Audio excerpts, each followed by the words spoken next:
Welcome students, 10th standard science, 9th chapter heredity and evolution. हमने last session में heredity concept शुरू कर लिया था, मोनोहाइब्रिड इनहेरिटेंस उसमें पढ़ लिया है. अब लास्ट सेशन का सारा रिवीजन और अच्छे तरीके से इस सेशन में प्लान करेंगे. तो शुरुआत करते हैं, कुछ क्वेश्चन आंसर्स के थ्रू मैं आज का सेशन कवर करने वाला हूँ. So first question that can be asked in this chapter is define genetics. What is genetics? Genetics is a branch of biology, notes में है ये सब, that will deal with the study of heredity and evolution or variation. Genetics is a branch of biology that will deal with the study of heredity and evolution. Who is regarded as the father of genetics? Answer is Gregor Johann Mendel. He is regarded as the father of genetics. And name the plant on which he performed the experiment. It were garden pea plants. The name to be said is garden pea plants were the plants on which he performed his experiments. Then a next very important question that could be asked is, why did he selected that specific plant for his experiment? Why did he selected that specific plants? Then the next question that could be asked is, why did he select those plants? The first point will be, a large number of breeding varieties of pea plant are available. Large number of breeding varieties are available जिससे वो study easily कर सकता था. The second point is, pea plant is small. Second point is, pea plant is small and easy to grow. इधर ही वो animal अगर लेते बैठता तो खुद बूढ़ा हो जाता, तब उसको रूल्स मालूम पड़ते थे. Pea plants easy to grow है, स्मॉल इन साइज है, they have short life cycle, short life span है उनका, and both self and cross pollination is possible. So by controlling the pollination, he could easily cross breed different varieties and look at the outcomes, what could happen. So these are the four reasons which can be asked. कल भी बताई थी ये बातें. Then list contrasting characteristics of garden pea plants. Any two पूछे गए थे. So what were the contrasting characteristics? सबसे पहले tall और short, तो आंसर ऐसे लिखना है, टॉल और शॉर्ट प्लांट्स, ये है वन कॉन्ट्रास्टिंग कैरेक्टरिस्टिक. फिर है राउंड और रिंकल्ड सीड्स, कुछ सीड्स राउंड होती हैं, कुछ रिंकल्ड. देन कलर के ऊपर आते हैं, ग्रीन और येलो सीड्स, हम दोनों कंज्यूम करते हैं, ग्रीन और yellow seeds. And then the fourth one is white और पर्पल फ्लावर्स, वाइट और purple flowers. So because of these many contrasting characteristics he could easily make some rules of inheritance, और उसके लिए उसने पहले ये contrasting characteristic को consideration में लिया. So when one pair of contrasting characteristics of plants were cross-breeded, जब उसने tall और short plant को cross-breed किया, this will be called as monohybrid inheritance, क्योंकि one pair of contrasting characteristics were cross breeded. अब अगली बात आती है कि उसने प्योर ब्रीड लिया था टॉल और शॉर्ट का. तो टॉल प्लांट के अगर उसने प्योर ब्रीड सिलेक्ट किए हुए थे तो हम उसके लिए जीन्स का पेयर लिखेंगे, capital T, correct. So because genes work in pairs like chromosomes, हमने ये डिस्कस की थी ये भी बात कल, कि फॉर एग्जाम्पल ये एक क्रोमोसोम है और ये दूसरा क्रोमोसोम है, वो होते हैं ऐसे क्रॉस वे में, यहाँ पर आप समझ लो. तो each segment, this chromosomes have different segments, so each segmented part of chromosome is called jeans. और कुछ जीन्स हाइट के होंगे, कुछ स्किन कॉम्प्लेक्शन के, कुछ और अलग अलग फैक्टर्स के होते हैं. Each chromosome could have 1000 genes storing different characteristics. तो ये एक पॉइंट याद रखना है. तो जीन्स हम पेयर में लिखेंगे. तो प्योर ब्रीड यानी जिसके दोनों जीन्स में टॉलनेस, की कैरेक्टरिस्टिक्स है.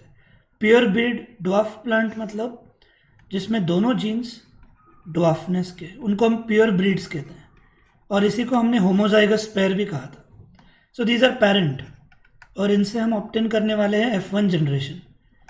तो क्या देखा गया F1 जनरेशन में, दैट ये आपको आना चाहिए समझ में. फिर यहाँ से वापस कैपिटल टी लेंगे और ये स्मॉल टी, और इधर वापस कैपिटल टी और ये small T. And what he saw was in F1 generation all plants were tall. Correct. अब F1 जनरेशन से कुछ पूरा कंक्लूजन नहीं बनाया जा सकता था, इसलिए उसने F1 जनरेशन के जो प्लांट्स तैयार किए थे उसका वापस उन्होंने क्रॉस ब्रीडिंग सोचा. तो अब आउटकम्स कुछ चेंज होकर आएंगे. वो क्या आउटकम्स थे देखते हैं. अब वो F2 जनरेशन ऑब्टेन करने वाला है. तो क्या होगा, यहाँ से कैपिटल टी, यहाँ से कैपिटल टी, फिर इधर से हमने वापस कैपिटल टी ही पकड़ा, यहाँ से स्मॉल टी, फिर यहाँ से स्मॉल टी आएगा और यहाँ से capital T, and at last हो सकता है कि दोनों स्मॉल टी पास ऑन हो सकता है. These are all possible outcomes. Okay. तो इसमें क्या उसको मालूम पड़ा कि majority plants were tall and few were dwarf. उससे उसको प्रूफ मिला कि ड्वार्फ प्लांट्स के जीन्स पूरी तरह से एलिमिनेट नहीं हुए. From this he concluded that a trait can be inherited but may not be expressed. यहाँ पर ड्वार्फनेस के जीन्स पास ऑन तो हुए F1 में, पर एक्सप्रेस नहीं हुए. पर पास ऑन भी हुए उसका प्रूफ उसको F2 में आने के बाद मिला कि F2 में अचानक से ड्वार्फ प्लांट नहीं आ सकते थे. मतलब कहीं ना कहीं F1 प्लांट्स में ड्वार्फनेस के जीन्स थे, but they were hidden. Why they were hidden? Because this is a recessive gene. Dwarfness is a recessive trait and tallness is a dominant trait. अब मैं इसका डेफिनेशन बहुत इजी तरीके से बता रहा हूँ और यही नोट्स में भी दिया हुआ है, एग्जाम में आया है. Distinguish between dominant trait and recessive trait. तो पहला पॉइंट क्या है, the trait which appears in F1 progeny. देखो ना F1 प्रोजेनी में क्या हुआ था, all are tall. The trait which appears in F1 progeny is dominant trait. And recessive के लिए डेफिनेशन क्या है देखो, the trait which remains hidden और which does not appear in F1 progeny is recessive trait. The trait which remains hidden or which does not appear in F1 progeny, F1 में दिखा ही नहीं, dominant ही दिख रहा था, रिसेसिव वाला आया ही नहीं था, is the recessive trait. Second point, dominant traits appear in more numbers. जैसे हमने एग्जाम्पल फ्री ईयरलोब का देखा था. Free earlobe is a dominant trait, it appears in more number. और recessive one, it appears in less number. So that is the point you can keep in mind. And with that we have finished with dominant ones. अब अगर वो लोगों ने dominant jeans का ऐसे पूछा तो आप यही पॉइंट लिख सकते हो, या एक और डेफिनेशन है इसका, ध्यान से सुनो. इस जीन्स को पॉइंट रखकर ये डेफिनेशन बनाई है. The character which gets expressed even in the presence of its contrasting one. यहाँ क्या हुआ, इधर कैपिटल टी था, उसके सामने स्मॉल टी था, तो कौन सा कैरेक्टर एक्सप्रेस हुआ, capital T. The character which gets expressed in the presence of its contrasting term और contrasting one is termed as dominant trait. And the trait which remains unexpressed in the presence of its contrasting form is called recessive trait. यहाँ पर small t होने के बाद भी वो express नहीं हुआ. The trait which remains unexpressed even in the presence of its contrasting form is called recessive trait. तो ये डेफिनेशन भी अच्छा है लिखने के लिए. और इस हिसाब से हमने एक बेसिक क्वेश्चन कवर किया था, लेकिन इसमें ये लोग और अलग अलग तरीके से क्वेश्चन पूछ सकते हैं, और वो क्या रह सकते हैं, now will start discussing that. अब एक क्वेश्चन जो इस पर ही पूछा गया था, इसी पार्ट पर, वो था if we cross breed pea plants with tall pea plants with pure breed dwarf, we get F1, and again if we cross plants of F1 we obtain F2. Questions ध्यान से सुनते चलो. फिर ऐसा क्वेश्चंस भी पूछे थे 3 मार्क्स के लिए. What do the plants of F1 generation look like? What will you answer? F1 generation के plants. What do the plants of F1 generation look like? All are tall. 1 mark. State the ratio of tall plant to the dwarf plant in F2 generation. F2 generation में बहुत बार ratio भी पूछते हैं और कभी कभी percentage भी पूछते हैं. तो याद रखो, the characteristics which are visible उसको बोलते हैं phenotype. The characteristics which are visible to us. तो हमको जीन्स तो दिखते नहीं है, हमको क्या कैरेक्टरिस्टिक्स दिखती है? कुछ टॉल है, कुछ ड्वार्फ है, right. So the characteristics which are visible to us are called phenotype. और उसका जब आप रेशो लिखने जाते हो, it is called phenotype ratio. तो सिर्फ रेशो नहीं लिखना है. ये रेशो किस चीज़ का है? Tall is to short. कितने टॉल प्लांट्स थे? 3. कितने ड्वार्फ दिख गए? 1. अब ये रेशो के पीछे एक अलग कहानी है. क्या लगता है, मेंडल बेचारा एक प्योर ब्रीड टॉल और एक प्योर ब्रीड ड्वार्फ को लेके क्रॉस ब्रीड करेगा? कोई तो एक सीड कलेक्ट करने वाला है? वो नहीं. उसने एक वक्त में इनके ब्रीड करने से जितने सीड्स कलेक्ट हुए उन सबको सो किया, एंड देन ये ट्रीज बन गए जो F1 जनरेशन के थे. फिर इनके क्रॉस पॉलिनेशन करने के बाद ही कलेक्टेड 1024 सीड्स. 1024 सीड्स उसने कलेक्ट किए और उनके जब प्लांट्स ग्रो किए उसने, he found that 787 approximately toll plants थे एंड 277 अप्रोक्सीमेटली ड्वार्फ प्लांट्स थे. और इन नंबर्स के ज़रिए उसने रेशो बनाया दैट इट वाज अप्रोक्सीमेटली 2.84:1. आपको स्टडी में इजी रखने के लिए आपको 3:1 याद रखना है. तो यानी 3:1 का अगर वो परसेंटेज पूछते हैं, वो भी एक क्वेश्चन में आया है, what percentage of plant were tall in F2 generation? The answer you will write is 75%, because 3 parts है और ये 1 पार्ट है. Together they will make 100. तो 3 parts will contribute 75%, 1 part will contribute 25%. इनका रेशो कट करके ये आना चाहिए. तो 75% of the plants were tall. इसके बाद उसको मालूम पड़ा कि tallness is a dominant trait. जो इतनी ज़्यादा बार दिख रहा है तो कहीं ना कहीं वो डोमिनेंट है.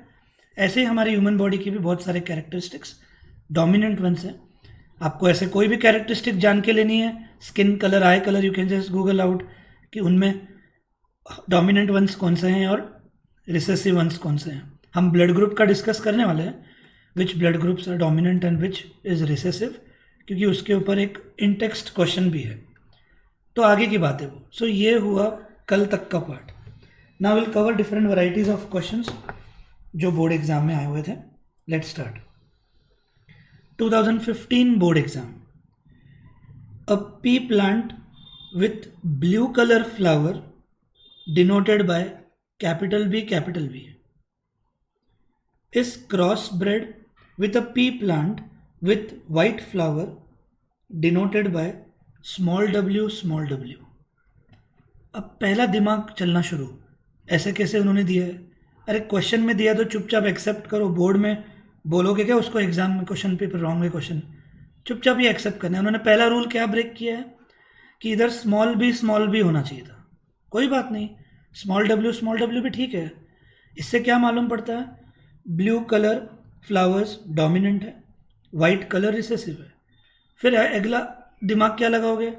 सर टेक्स्ट बुक में तो वाइट कलर डोमिनेंट दिया है when we cross breed them with purple. पर दिमाग लगाना क्यों है? जब क्वेश्चन में ऐसे दे रहे हैं तो चुपचाप एक्सेप्ट करना है कि पी प्लांट ब्लू कलर के इस जेनेटिक पेयर से डिनोट किया है एंड वाइट फ्लावर्स को इस तरह से. क्वेश्चन जब दे रहे हैं ना ऐसा तो सोचना ही नहीं है.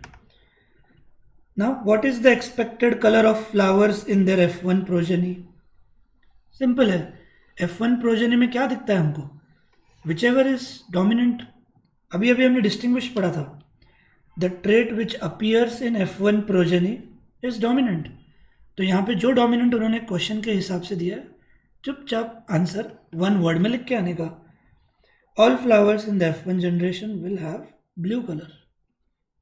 That means the expected color of flowers in their F1 progeny is blue.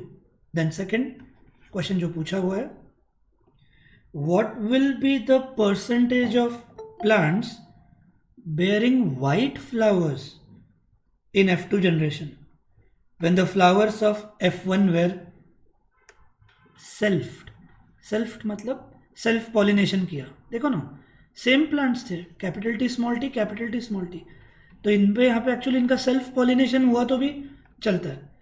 तो F1 प्लांट्स के सेल्फ पॉलिनेशन को ये लोग वर्ड लिखते हैं सेल्फ्ड.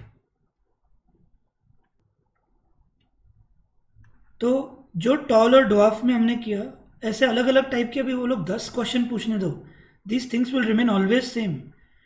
कि टॉल इज टू शॉर्ट 3:1 था, यानी जो डोमिनेंट है उसका 75% प्रेजेंस होता है, जो रिसेसिव है उसका 25% प्रेजेंट होता है. तो डायरेक्ट परसेंटेज लिखना है. What is the percentage of plants bearing white flower, इधर वाइट रिसेसिव है तो आप 25% लिख के आओगे. नेक्स्ट व्हाट विल बी, हो गया. State the expected ratio of genotype capital B and capital B और W in the F2 progeny. अब यहाँ पर जेनोटाइप सिर्फ 2 का पूछा है और आपने फिर क्रॉस करके ये सब दिखाया तो भी चलेगा. तो देखो क्या होगा, फिर से एक बार रिवीजन कर देंगे. हमने यहाँ पर क्रॉस किया प्योर ब्रीड ब्लू फ्लावर्स का प्योर ब्रीड वाइट के साथ, क्या होने वाला है, कैपिटल बी स्मॉल. सबका वही आएगा, आपको मालूम होना चाहिए, जैसे टॉल शॉर्ट का था. ठीक है, अब ये F1 जनरेशन के अगर 2 प्लांट्स का वापस पॉलिनेशन किया जाए तो क्या क्या आउटकम्स आएंगे.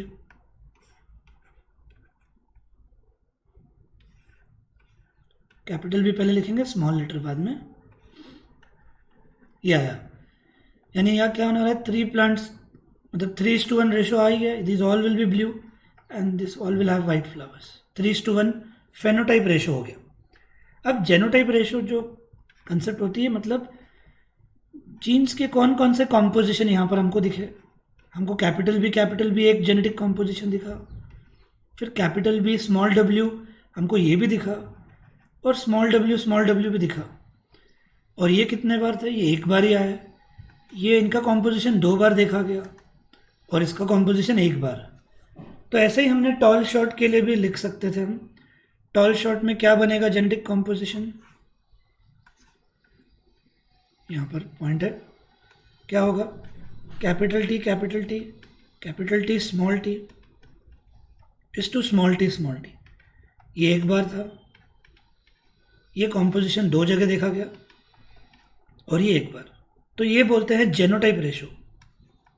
जो जेनेटिक कॉम्पोजिशन अलग अलग, जितने अलग अलग दिखते हैं उनको ऐसे रेशो में बिठाते जाना है और उनकी काउंटिंग लिखकर उसका रेशो लिखना है.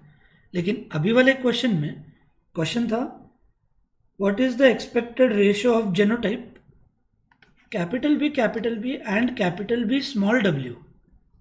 तो ये नहीं पूछ रहे हैं, उड़ा दो, गायब.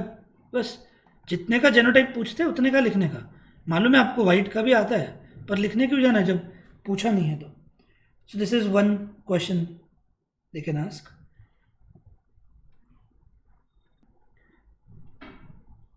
Now the next question they have asked is, in a pea plant, the trait of flowers being purple color is dominant over white color. So white is dominant. ये अगर नहीं दिया तो आपको दिमाग में रखना है, यहाँ दे के रखा है उन्होंने. ओके, यहाँ पर उल्टा बताया फिर. जस्ट अ मिनट, इनके क्वेश्चन का wait. Will go back to the, एक मिनट, 2012 का क्वेश्चन लेता हूँ मैं पहले, इनके स्कूल का ले रहा था मैं पहले. In a cross between plants with purple flowers and plants with white flowers, the offspring of F1 generation all had white flowers. When F1 generation were self-crossed, it was observed in F2 generation that out of 100, 75 flowers were white. सब तो दे दिया है. Make a cross and answer the following.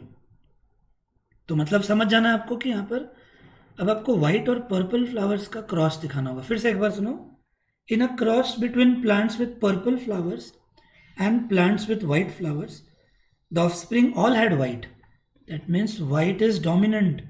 तो आप white के jeans लिखोगे capital W, और purple के लिखोगे स्मॉल w। ये उन्होंने नहीं दिया था, ये आपको क्वेश्चन के हिसाब से समझ के लेना है कि कौन सा डोमिनेंट लोगे। F1 में बोल दिया उन्होंने all had white flowers, so according to this question white is dominant. और अगला पॉइंट भी बताया दैट F1 जनरेशन को जब सेल्फ क्रॉस किया जाए, F2 में 75 वेर वाइट, वो परसेंटेज के हिसाब से भी हमने याद रखा था, जो डोमिनेंट है वही होता है। Make a cross and answer the following. Question है what are the genotypes of F2 progeny and what is the ratio of white is to purple. घूम फिर कर वो फेनोटाइप रेशियो ही पूछा हुआ है, तो उसको भी हम समझ कर लेते हैं। So after monohybrid inheritance now will cover this topic which is sex determination.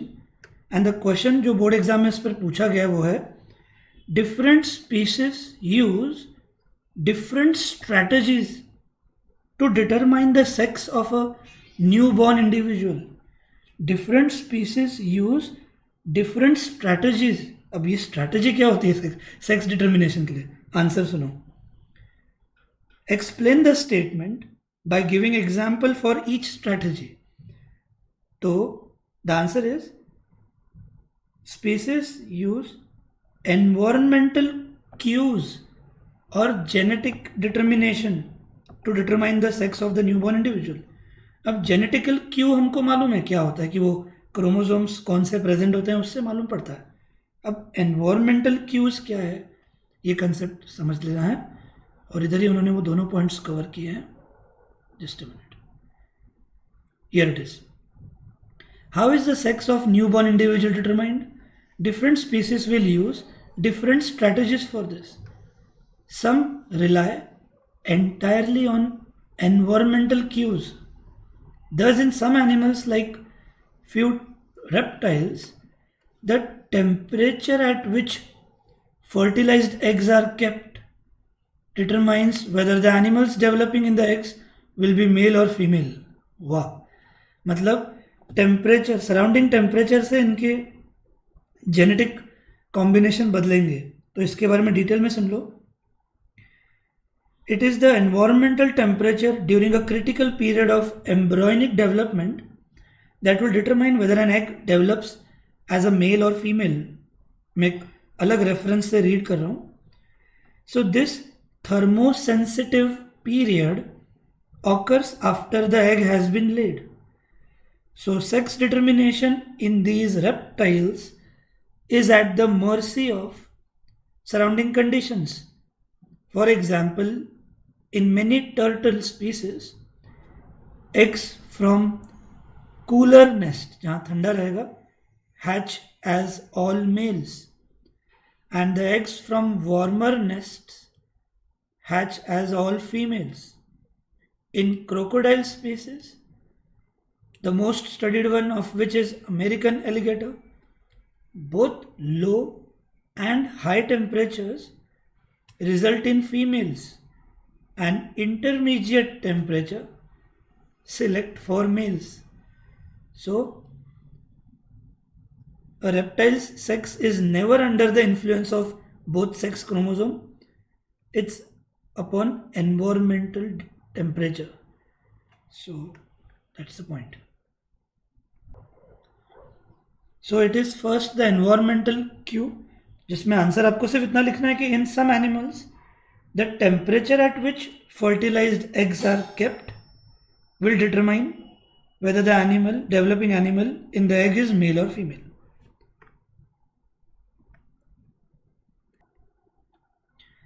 और एक एडिशनल यहाँ पर क्या दिया, that in other animals such as snails individuals can change sex, indicating that sex is not genetically determined.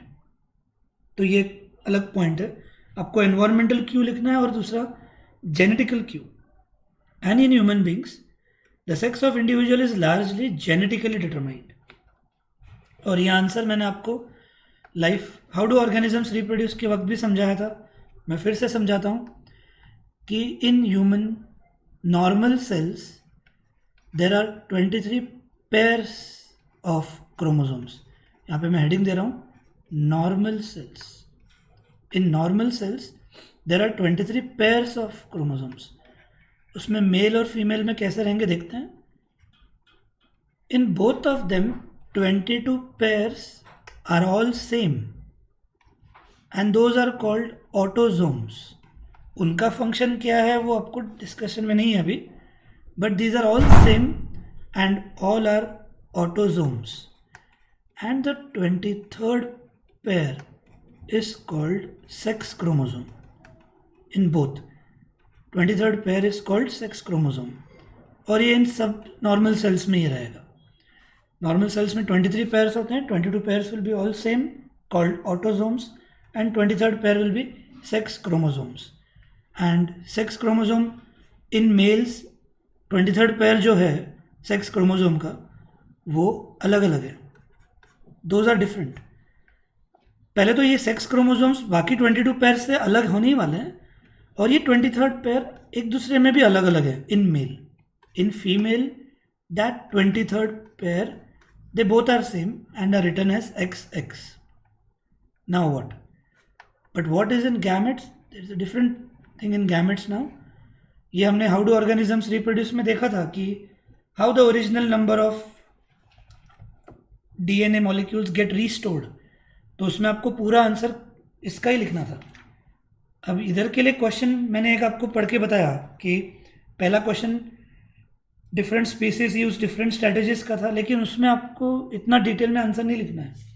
तो उसके लिए question ऐसा आएगा, in human beings the statistical probability, maths ला दिया इधर उन्होंने, in human beings the statistical probability of getting either a male or female child is 50%. Give reasons and explain with the help of a diagram. तो diagram actually कैसा draw करना मैं बताऊंगा. तो ये एक क्वेश्चन था. और दूसरा है, it is a matter of chance whether a couple will give birth to a male child or a female child. Justify this statement with the help of flow chart showing the fusion of sex chromosomes. देखो दोनों question. Third, explain with the help of a figure that father is responsible for the sex of the child. That is true.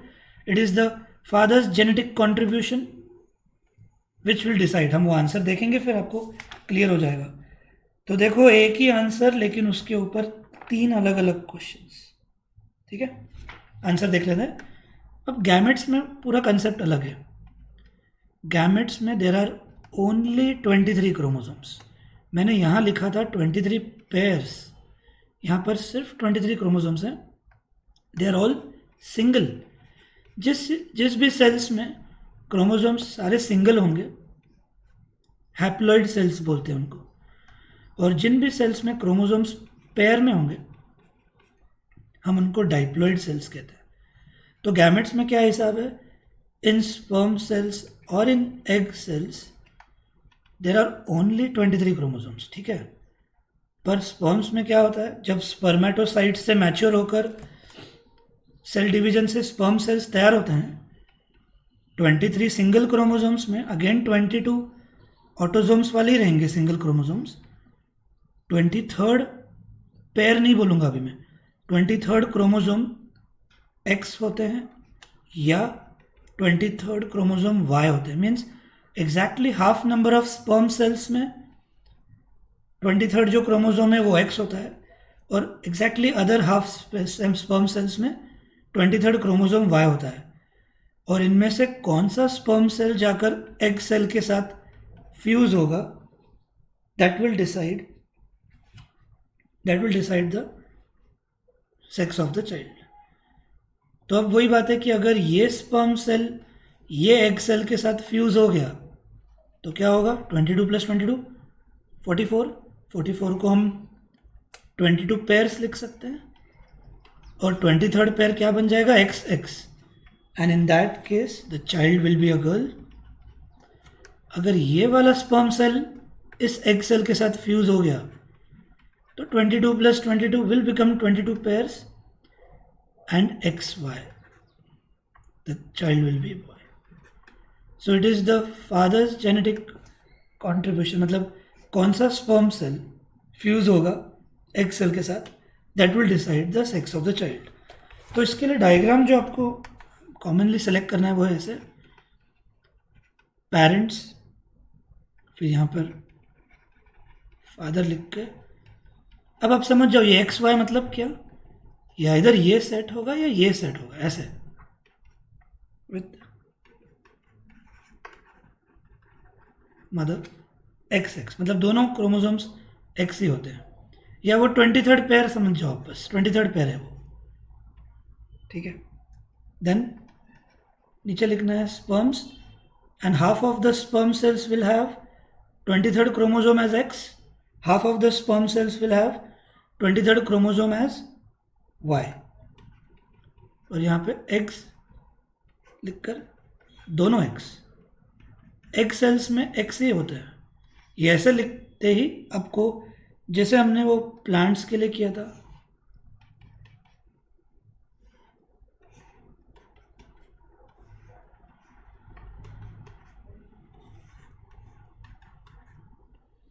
and in this case it will be a girl and in this case a boy. So this is how you have to write with the help of a diagram. ये आप समझ जाओ, वो 23rd chromosome को split कर दिया, क्योंकि वो गैमेट्स में हाफ क्रोमोसोम मतलब सिंगल क्रोमोसोम्स होते हैं, पेयर में नहीं होते. तो half of the gametes will have 23rd as X chromosome, half will have 23rd as Y chromosome. एक बार टेक्स्ट बुक का आंसर एक रीड कर लेते हैं, क्योंकि डिस्क्रिप्शन अगर एग्जाम में पूछते हैं तो आप टेक्स्ट बुक का ही आंसर लिख सकते हो. Most human chromosomes have a maternal and a paternal copy, and we have 22 such pairs. But one pair called sex chromosome is odd in not always being a perfect pair. In male it is XY. Baki 22 they are all same. Women have a perfect pair of sex chromosome, XX, both called X. But men have a mismatched pair in which one is normal sized X while the other is a short one called Y. Chromosomes का detail structure आपको नहीं है. So women are XX while men are XY. Now we can work out what the inheritance pattern will be. As figure shows, ये answer explanation जैसा नहीं लग रहा है, but we'll just read it. As the figure shows, half the children will be boys and half will be girls. All children will inherit an X chromosome from their mother. Correct? हमेशा ही X chromosome ही inherit करेंगे, इधर भी X है इधर भी X है, regardless of whether they are boys और girls. Thus the sex of children will be determined by what they inherit from their father. A child who inherits an X chromosome from her father will be a girl, and the one who inherits a Y chromosome from him will be a boy. तो notes से ही prefer करना, मुझे लगा था थोड़ा easy language होगा, but ठीक है, आंसर कवर हो गया. That there are two different strategies by which sex can be determined, environmental cues that happens in reptiles and genetical cue which happens in most of the other animals. तो ये एक answer cover हो गया है. Monohybrid inheritance cover हो गया. एक answer ये पर्पल और वाइट फ्लावर का जल्दी से कवर कर लेते हैं, कि उसके लिए क्रॉस मैं बता देता हूँ, एंड आंसर आप अपने ओन वर्ड्स में, जैसे टॉल और शॉर्ट का है वैसे आप लिख सकते हो. राइटअप यहाँ पे इतना ज़रूरी नहीं है, वो क्रॉस पहला चेक किया जाएगा आपका, एंड उस पर ही मार्क्स मिल सकते हैं आपको. So question is, in a P plant the trait of flowers being purple colour is dominant. तो पर्पल कलर के लिए आप ये जेनेटिक कॉम्पोजिशन लिखोगे ओवर वाइट कलर्स, तो उसके लिए आप स्मॉल पी लिखोगे. Explain the inheritance pattern of F1 and F2 generation. तो जो आंसर मैंने आपको टॉल और शॉर्ट के लिए दिया हुआ है, जो आंसर मैंने आपको टॉल और शॉर्ट के लिए दिया है, आपको वही आंसर थियोरेटिकली लिखना है. बस टॉल और शॉर्ट के जगह आप पर्पल और वाइट जोड़ते जाना, एंड याद रखना purple is dominant over white. ये फैक्ट है। तो F1 जनरेशन में क्या होने वाला है, ऑल विल बी व्हाट, सबका यही होगा genetic composition, and all will be purple. तो उसका मैं क्रॉस नहीं दिखाते बैठ रहा इधर। सो व्हेन ही सेल्फ्ड, आप आंसर में भी ये वर्ड लिख सकते हो, when he selfed plants of F1 generation, क्या होगा देखो, capital P capital P, capital P small p, capital P small p and small p small p।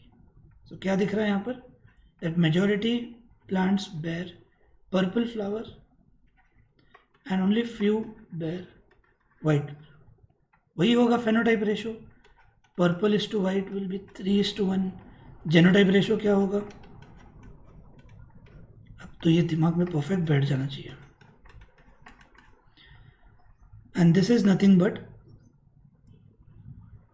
Monohybrid inheritance, जिसमें क्या पॉइंट हमने लिखा था, एक ज़रूरी क्वेश्चन क्या पूछते हैं वो, अ trait can be inherited, a trait can be inherited but may not be expressed, that is the point which you can conclude from this. और इसी को कहते हैं लॉ ऑफ सेग्रीगेशन।